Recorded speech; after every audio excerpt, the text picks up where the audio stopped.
Hello guys, আসসালামু আলাইকুম। Another blog video. আমি মোহাম্মদ কাইম হোসেন চলে আসলাম আপনাদের মাঝে কিছু গ্রামীণ দৃশ্য নিয়ে। তো আজকে আমি চলে আসলাম আমাদের এই বাড়ির পশ্চিম পাশে কৃষি ফসলের মাঠ।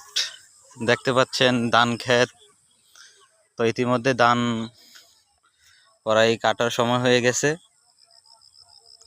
কিছু অংশ পাকছে ধানের দেখা যাচ্ছে, আবার কিছু অংশ কাঁচা এখনো। আবার কিছু জমির ধান কাটা হয়ে গেছে অলরেডি। এবং একটি ফসলের জমি দেখতে পাচ্ছেন, শুধু ঘাস, এটাতে কোনো ফসল বোনা হয়নি এবছর। তো আপনাদের কার কীরকম লাগতেছে এই গ্রামীণ পরিবেশ অবশ্যই কমেন্টের মাধ্যমে জানাবেন। অনেক বিশাল একটা মাঠ এদিকে, যেখানে চারপাশে শুধু ধানের ফসল, ধানের জমি, এবং পাশে কিছু বাড়ি আছে দেখতে পাচ্ছেন।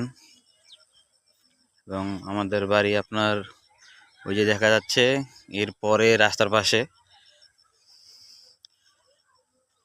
তো এদিকে আবার দেখা যাচ্ছে যে অনেকে ধান কাইটা এদিকে খড়কুটা রোদ্রে দিয়ে রাখছে, আবার কিছু খড়ের পাড়া দেখা যাচ্ছে। এবং কৃষকদের দেখা যাচ্ছে অনেকেই মাঠে এখনো কাজ করছে। তো আজকের মতো এই পর্যন্তই। সবাই ভালো থাকবেন। আসসালামু আলাইকুম রহমতুল্লাহ।